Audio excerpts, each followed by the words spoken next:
Okay, hello year 10. So this is our second lesson on our new unit, looking at Elizabeth and her rule in England. And we're going to follow on from what we did yesterday. I want to start the lesson by just going over some of that work and checking you've understood some of the key aspects of it. And then we're going to have a look at what we're doing today. I'm going to talk you through that, same sort of situation as yesterday. I'm going to do a couple of videos today actually. One just broadly going over all of the content from yesterday and talking you through today's instructions. And then the other video I'm going to make is just to talk you through the work you're doing today, to kind of go alongside the reading that you're going to have to do. Okay, so today's title, just up here, it was Elizabeth, a Legitimate Monarch. Okay, and we'll talk about what that might mean in just a second. But essentially, we're going to learn about two things here. Firstly, we're going to have a look at the objections that a lot of people had to Elizabeth becoming their queen. Okay, and obviously there's lots of reasons for that, stemming from religious reason to simple misogyny, the fact she's a woman, amongst other things. So we're going to have a look at those. And then we're going to have a think about, okay, so how does she deal with those problems? And do we think it's a good solution, okay, to these challenges that are being made? So before we do that, I just want to talk through yesterday's work. So what I asked you to do is I gave you a table, and you had to look at the different aspects of Elizabeth's kind of government and society, and you had to write down some information about those roles, those positions, and then you had to tell me what they actually did, what was their role. So I want to start today by just going over that. So what I would suggest is have that work out in front of you now. As I'm talking you through it, have your pen out and just add anything you may have missed, because it's all quite important. I'm going to try and add a few extra details here as well for you to add in, just to make sure you've got as much in there as you can. Okay, so we'll start at the top. We'll start with the monarch. Okay, so a lot of you grasp this. I saw this in your answers on Teams. This is the period of divine right. Okay, this is the period where monarchs ruled by the grace of God, i.e., they were chosen by God. God has a plan for the world, and He decided this one person is going to be the monarch. They're going to be the king or the queen, and therefore you can't really challenge them because God gave them this role. So clearly, they must be the best person for the job. Okay, so effectively, ruling by divine right, the divine right of kings, some of you may remember from year 8 when you did the Civil War, that gives you absolute power. Okay, absolute power. So that means you can declare war. You can end a war if you want. You can call a parliament. You can dismiss parliament. I specified this yesterday. Parliament only met when the monarch wanted them to. All right, it wasn't like now when Parliament just kind of sits all the time. They literally only met as and when the monarch asked them to. You might remember from when you did the Civil War a few years back, Charles I very famously upset Parliament by not calling them for 11 solid years. Okay, now Elizabeth's not quite that bad, but she does only call them something like 10 times in her entire reign. Okay, so she has the power to do that. She can support any laws they want to make or veto them. So veto is just a flat no. Okay, and if someone has the power of veto, you can't argue. So if the Queen says no, you're not doing that, you're not doing that. There's no way around it. And they can also rule in legal cases. So in this case, let's say there's some sort of legal dispute, someone has been accused of something, and it's not clear whether they really did it or not, and no one can quite make up their minds, no one can decide. That would then go to the monarch to decide, because they would be seen as sufficiently powerful to do that, because of this divine right that they have.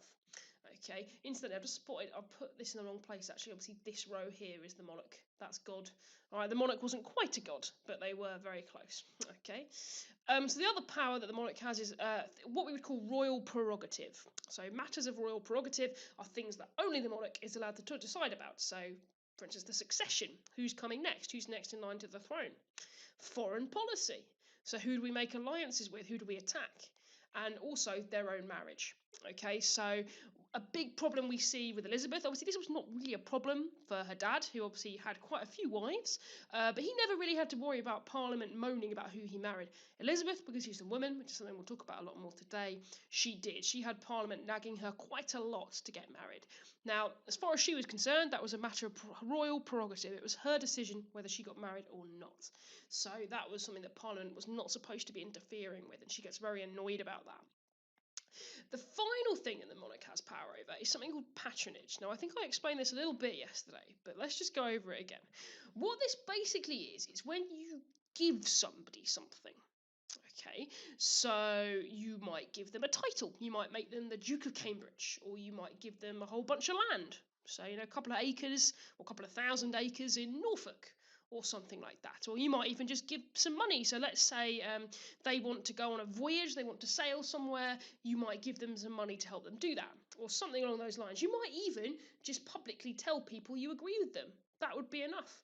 All right, if you think about it kind of almost in the same way as an influencer on Instagram these days, they get paid and they get money to do certain things. Okay, so the monarch is a little bit like that. All right, their patronage, their kind of influence is really respected. Okay, so to get that is a really good thing. All right, so if the monarch gives you a title, gives you a job, gives you a bit of a shout out or whatever, that's a really positive thing. Okay, now what the monarch gets in return is they get your loyalty. Because if they've given you a job, they've made you the Duke of Cambridge, you're not going to muck them around because you want to stay the Duke of Cambridge. You don't want to lose that power. So that's why patronage is so important for monarchs, because they can use that to get people on their side. They can give them land, they can give them titles, they can give them funding, those kind of things to get people on their side. Okay, and obviously once someone has taken money or a title or some land off you, they are going to be they're going to stay loyal to you because they don't want it taken off them again. Okay, so that's a really powerful way that the monarch can get people to do what they want. Okay, so the next sort of level of society is the court. Okay, now this is a bit of an interesting thing. So it's not a court in the same way we might have now, where you have lawyers and a judge and so on. Essentially, the court it's not even a thing. It's a group of people. Okay, you may have heard the term courtiers. Okay, they're people that are part of the court. Okay, so just to explain this image here, this is Hampton Court Palace. This is Henry VIII's big famous palace. Okay, you can still go and visit. Well, not right now, but you can go and visit it normally, and it's very cool if you haven't been. But as you can see, it's enormous. All right, Henry VIII, he was a big man, not quite that big. All right, so it's not just the monarch that lives in this enormous palace. What they also have living with them, or down the road, very close, is their courtiers. Okay, so these are their nobles. Okay, so the dukes, the earls, the lords, the ladies. Okay, and essentially they're there to have fun with the monarch, to go out hunting with them, get drunk with the monarch, have parties with the monarch, be friends for them. There's a reason it's called a peerage. Okay, you get made a peer when you get given a title. That's because you're supposed to be the peer of the monarch. All right, the people in the court are your peers. Okay, they are the lords and the ladies, the people that you can spend time with. Because obviously you wouldn't want to spend time with the commoners because you're the queen. So you need to have some courtiers to give you a bit of a social life. They can also advise you. And it's also about showing off your status, all right? Because having an amazing, beautiful palace like this, full of lots of rich, trendy people that have, big parties and things, that shows you off as being rich. That shows you off as rich and powerful, and that's what you want. You want people to think you're rich and powerful because you're the monarch. It's all about your image. So the court also provides that function. Okay, now the thing with the court is they don't actually have formal power. They're not officially members of the government or anything like that, but they do have influence. Okay, the same way that, I don't know, let's say Boris Johnson had a best mate and they would meet up and go down the pub, and this best mate would start suggesting things. They don't technically have a job in the government, but they do have influence. All right, so all of these people that are spending time with the Queen, getting drunk with the Queen, having parties with the Queen, going hunting with the Queen, they have influence. All right, because if they suggest something to her because they're her friends, she might be more inclined to go along with it. Okay, so that's what the court does. And obviously, some of them are members of the Privy Council, they are formal advisors, but they also have this kind of informal relationship too. So that does take me then to the Privy Council. So these are the formal advisors. The way to think about this is a little bit like, so what we've got here, this is a picture of obviously the Prime Minister, Boris Johnson, and this is what we would call his cabinet. So all his top ministers. Okay, there's Michael Gove, amongst others. Okay, so you might have heard of Dominic Raab, who has been deputising for him recently. I think that's Matt Hancock, the Health Secretary there. All right. That's what the Privy Council is essentially. You can see them up here.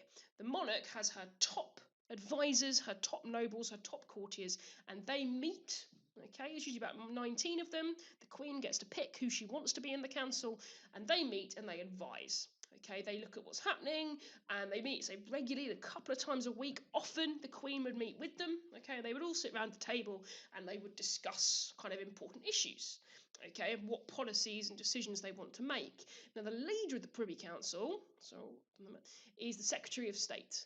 Okay, who we'll talk about more in just a minute. All right. So what they do is they debate. They talk about what needs to happen. They help look at law and order and security, oversee local government. So individuals like the Justices of the Peace, which we'll talk about in a second, and Parliament, they are all answerable to the Privy Council. Now, obviously, the thing with the Privy Council is fundamentally they themselves do not have personal power. They can't just be like, right, we're going to go to war, let's do it. The Queen still has final say, but they are still super important because they get to advise on what happens, and they're very, very, they're kind of the experts, as it were. So they get a lot of clout because of that. So, and we would expect these guys to be nobles. Okay, probably they're going to be the dukes, the lords, the ladies, those hereditary important peers. Okay, so that takes us to the Secretary of State. Okay, so he is effectively the leader of the Privy Council, the top member, the top minister, and he is therefore the closest to the Queen. Okay, so this one here is a guy called Sir William Cecil. He held the position of Secretary of State for quite some years, from the start of Elizabeth's reign onwards. He later gets promoted and becomes Lord Burleigh. Okay, he wasn't a lord before. He's not from a ancient noble family, but he is very, very good at what he does. So Elizabeth does later promote him to say thank you for all his good work. Okay, but we're going to hear about Cecil quite a lot. He is an important figure, and that's who he is. Okay, next one then. So Parliament. Now this is something that we should in theory be kind of familiar with because obviously we still have a Parliament, but it was obviously a little bit different in the Elizabethan period. So as we have now, there's basically two houses. Okay, there's the House of Lords, and that includes the bishops, and there's the House of Commons, which in theory is the ordinary people, ish, in this period, the people that are elected. Okay, so as I've said, Elizabeth can call Parliament whenever she wants, and she can get rid of them whenever she wants. They're not a permanent fixture. When she does call Parliament, there is an election to elect who's going to be an MP, but it's not an election in the same way that we have now, when everybody can vote, or everyone over a certain age. It's only men, and it's only wealthy men. You have to be pretty wealthy to be able to vote, so it's not very democratic, really.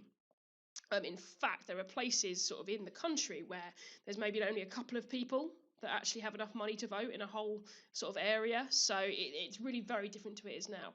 I think there's one or two places where they literally only have one person who can vote.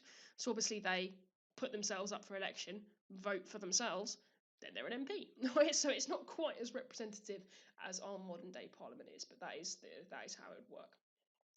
Okay, so what Parliament can do is they can grant something called extraordinary taxation. Okay, now the way to think about that is ignore, basically think about it. You have ordinary taxation, okay, which is the regular taxes that everyone pays all the time, and then sometimes you have extraordinary taxation. Okay, so let's say there's a war, you need a bunch of money to pay for your army, you would call an extraordinary tax in order to pay for that. Okay, now in theory, because Parliament supposedly represents the people, they are the only people that are allowed to okay the idea of getting more tax. Okay, so they may not have a huge amount of power, but that is the big one. All right, they control this extraordinary taxation. So if the Queen wants more money, she's got to go through Parliament.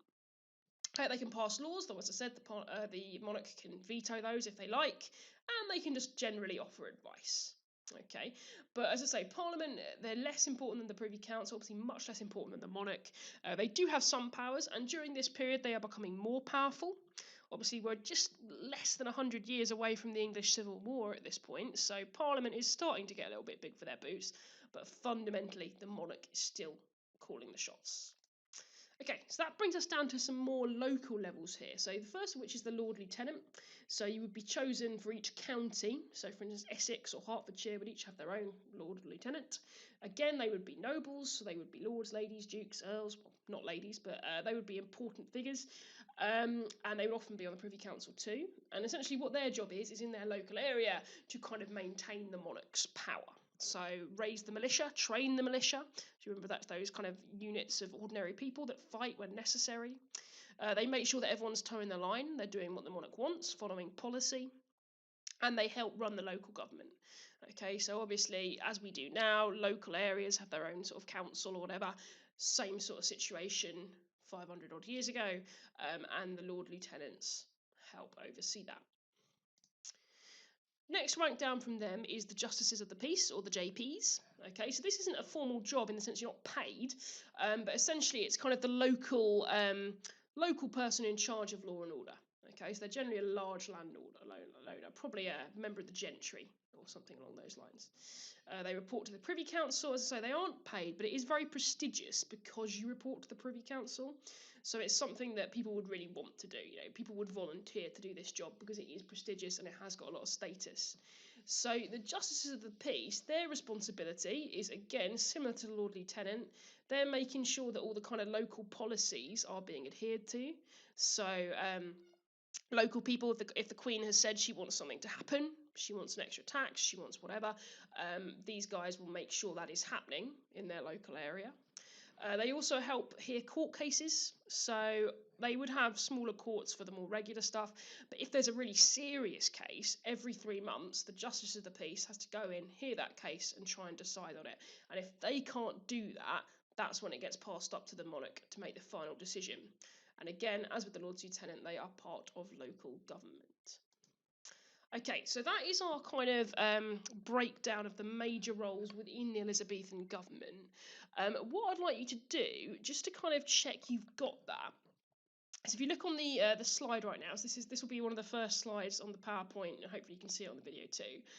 We've got 3 ranks here. Okay, the Privy Council, Justice of the Peace, Lord Lieutenant. What I would like you to do, without looking back at that table, is rank those in order of importance. Okay, who's the most powerful? Who's second most powerful? Who's the third most powerful? And then remind me what they actually do. So what I'm going to suggest you do is you pause the video here, have a go at that. Okay, so ranking these 3 jobs in order and explaining what their role is. And then when you're ready, start the video back up again and I will go through the answer with you. Okay, so let's just check that. So number 1 most powerful is the Privy Council. Okay, because they're pretty much second only to the monarch. They are those top advisors that are effectively the cabinet that have an enormous amount of power over what happens in England. Next one down, Lords Lieutenants. I mean, you've got one of these per county. They raise the militia, they train the militia, and they oversee that kind of local law and order, local defence. Beneath them, we've got the Justices of the Peace, voluntary, you don't get paid, but it is prestigious, and they look even more at the nitty-gritty, what's going on in their local county, and they oversee court cases every 3 months. Okay, hopefully you all got that right. So, moving on to today then, as I say, what we're talking about today is this idea of whether Elizabeth was a legitimate monarch. Okay, so before we can look at that, we probably ought to know what legitimate means. So our first keyword today is legitimacy. And what that means is it's in agreement with law, in agreement with custom. Okay, so legitimate means it's okay, basically. It's all fine, it's above board, it's good. It ticks all the boxes if you're legitimate. So in the case of a monarch, a legitimate monarch has the right to rule. An illegitimate monarch shouldn't rule because they're not legitimate. But legitimate is what you want to be. Legitimate is good. Okay, legitimate means you do the right thing. Okay, the next 2 keywords are different types of queen. Okay, because you see, you wouldn't get this with a king, all right? But the thing is, with a queen, obviously, it was actually quite rare to have a woman ruling by herself. Okay, there had been queens before, but they were just married to the king. They weren't actually ruling the country, whereas obviously Elizabeth is ruling herself. She's not just married to the king, she is the queen. She rules by herself. So those are the 2 key words to distinguish that. Queen regnant is the queen who rules in her own right. So the case of Elizabeth, all right, or our queen at the minute, she rules in her own right. She just has that position because she has inherited it. And then a queen consort is a queen who is just married to the king. All right, they don't actually rule or have any power, but they are married to the king who does. So if you think about Prince Philip, obviously he's married to the queen, but he's not a king. He's a consort. He's just married to the queen. All right, so that's the difference. Regnant, you think like reign, rule. Okay, a regnant rules, okay, in their own right. They reign. And then a consort is simply married to the king. They don't actually reign in their own right. So get those down with the definitions and then we can move on. So, first question, obviously you can't think, pair and share, but let's just kind of pause and have a think about it now. based on what we now know about Elizabethan society, so we've had a look at that hierarchy, we know a little bit about kind of the time period, 500 odd years ago, and we know about Elizabeth herself a little bit. We need to think about what kind of problems she is potentially going to have. Okay, what might make some people say she is not a legitimate monarch? What complaints might people have? Okay, so what I'm going to ask you to do is just pause the video very quickly, have a think about this, see if you can come up with any ideas, and then I'll talk you through it when you start the video back up again. Okay, so we were thinking about what kind of problems Elizabeth might have had. What kind of reasons might people have had to say she's not legitimate? What kind of mud could they fling at her effectively? So, bunch of different things here. Number one, the obvious one, her gender. All right, she's a woman. Okay, strike one. Okay, that's not going to go down well in a 16th century society. All right, it's very patriarchal, very sexist, we would probably call it now. They don't see women as being equal to men. They don't see women as being as strong or as intelligent or as worthwhile. So that's going to cause her problems, okay? And we'll talk about that more in a minute. Second problem is parentage. So if you remember, the issue with her dad and her mum was a little bit tricky because there was all kinds of divorces going on. It's a little bit of a thorny issue, so we'll talk about that more in a sec. And then the third problem is potentially her character. So is she the kind of person that can rule effectively? Does she have the personality that's going to allow that? So what I'm going to ask you to do in those three areas, you're going to draw a table that looks like this. Okay, so you've got three areas that we're talking about: gender, parentage, character. Those are the three areas in which people might find fault with Elizabeth. They might find reasons why she shouldn't rule. What I want you to do is, in those three areas, I'm going to give you some information about them, and I'll put that in a separate video for you to watch at your own rate. Tell me all the ways in which she might be seen as a legitimate monarch. So what about her gender might make her seem legitimate as a monarch, might make her seem like a suitable monarch? And what might make her seem illegitimate? So what is it about her gender that might make some people say she shouldn't be queen? She isn't a legitimate monarch, she isn't right for this role. Okay, so obviously the fact that she's a woman is probably going to go in this box here. Okay, but I want you to give a bit more detail than that.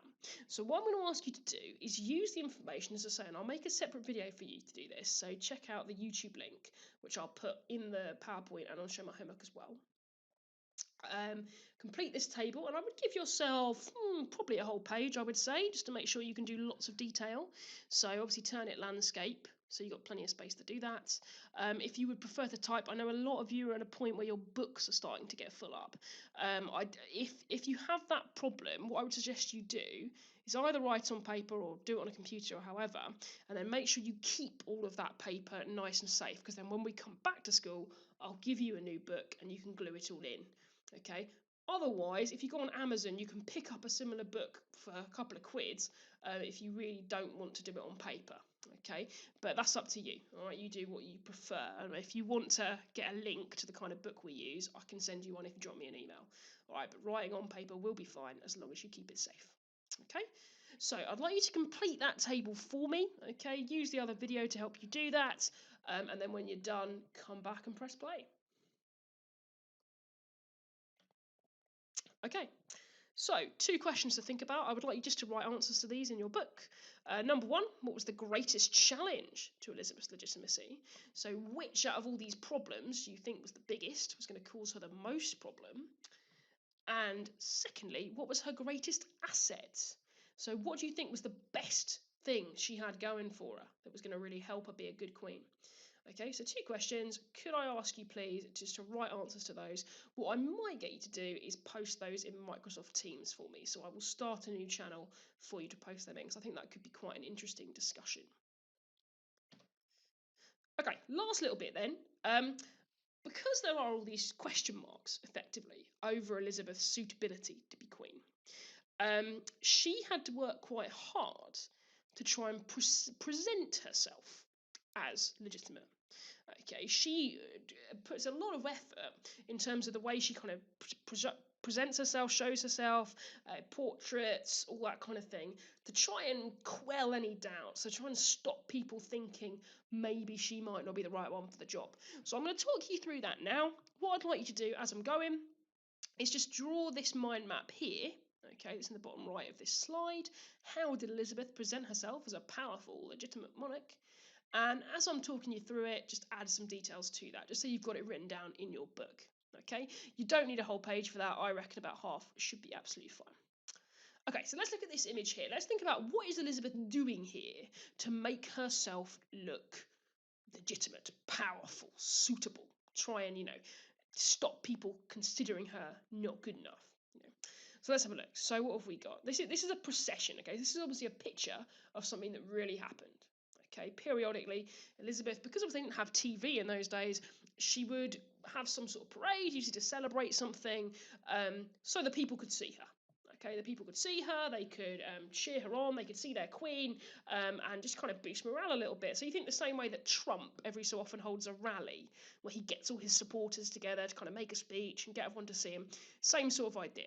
So let's have a look at how Elizabeth portrayed herself in her processions. Okay, you can obviously see there's a big crowd there. Well, let's look. She's been accompanied by her courtiers, all of whom are dressed very fashionably, very expensively. The most notable thing, though, is she is above all of them. Okay, she's being carried in this litter. She's being carried by men. Okay, notice those men are armed.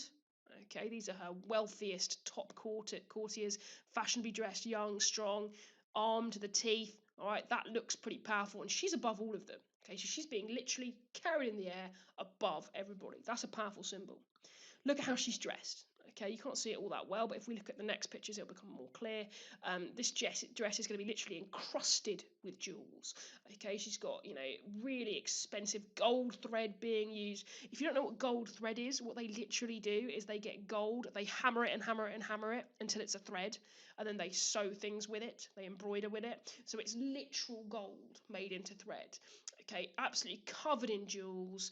Okay, above everybody. People have come from miles around just to catch a glimpse. Okay, she is showing herself off to be incredibly powerful here. The other way she does this is through portraits. Okay, so at this time period, portraits were a really, really powerful way of getting your image out to people, because I say people don't have TV, people don't have smartphones. The only way that people can see what their monarch looks like is through pictures. So the portraits of Elizabeth, they were not allowed to be made unless she personally consented to it. Okay, so all of these pictures had to be approved, okay, before they were allowed to be released for people to see. Okay, so she had a huge amount of control over what was being shown. Okay, and you can see it again in these images, absolutely just solid with jewels. Look at all these pearls. Look at all this gold thread. Think how much money that costs. She really wants to. There's a description by a historian of her as being a walking fortune. All right, she wanted to look as wealthy as possible. Okay, why do you want to do that? Well, wealth equals power. Wealth equals power, wealth equals status. The other thing that's quite noticeable about these pictures is look what colour her hair is. Now, do we know any other famous gingers from the 1500s? Henry, her dad, Henry VIII. She didn't want anybody to be in any doubt as to who her dad was. Okay, you can see that in these images, that ginger hair, really. And bear in mind, she's she's 67 in this one. That's not her real hair. All right, she's wearing a wig, but very deliberately that wig is ginger because that everyone associates that with Henry. So she really wants to make sure everyone is well aware of the identity of her dad. The other thing is, well, look at these ages. Does that look like a 67-year-old to you? I mean, I'd love to look like that when I'm 67. All right. Clearly, this is not a true representation, is it? They're trying to make her look eternally youthful. Like she doesn't age, she doesn't get old. Okay, she's just this kind of everlasting, all-powerful, wealthy figure. The other thing is, what Elizabeth does, because you may have heard the expression the Virgin Queen. What she tries to do is she tries to make the fact she's a woman into an advantage. Okay, so we're talking about the 1500s, being a woman, not an advantage, right? Not in the eyes of many. Okay, that would be seen as a weakness. So what Elizabeth does is she propagandizes to make it seem good. So she doesn't get married, she doesn't have kids. That's why she's called the Virgin Queen. Okay, and she makes that into a sort of selling point. She's like, oh, I'm married to England, I'm untouchable, you know, she's pure, she's a virgin. Right, you can see that in these images. Look where that bow is, that pearl is. Pearl symbolizes purity. Okay, same here. All right, you know, like, that's not an accident. All right, they're really trying to show off that she is this pure, virgin, youthful, everlasting, incredibly powerful, descended from Henry VIII. You know, these are all deliberate decisions to make her look as powerful as possible. All right, you can also see on this one, you can see there's little eyes on her dress, eyes and ears. What might that suggest? Well, that she can see and hear everything. Okay, and you'll see when we look at her spy network later in this lesson, that wasn't actually wrong. You know, she had her, you know, she was pretty good at knowing what was going on. Okay, this is called the rainbow portrait, this one, because this is a rainbow that she's holding. What makes a rainbow? The sun. So who's the sun in this picture? She is. All right, you know, it really tying into those kind of older ideas of power and so on. Oops, sorry, phone alarm. Okay, so please take those ideas that we've just talked you through. Okay, add them to this mind map. So we're talking about portraits, processions, fashion, the way that Elizabeth tried to make herself look powerful and legitimate. Okay, and add as much detail to that as you can. Okay, so that brings us to the end of today's lesson. Well done, everybody, and I hope the video helps a bit. Obviously, if it's no good, just tell me. If it doesn't help you, let me know, and we can try and find something else. I'm hoping to get a Zoom lesson in with you in the next couple of weeks. We'll just have to wait for an appropriate point in the course when we've got some stuff to talk about, but we'll come to that soon. Okay, so obviously, guys, you can rewatch this video as many times as you like, pause it, rewind, all of that sort of thing, and hopefully it is useful for you. Okay, so I guess I'll see you tomorrow. Well, I won't see you, but you know.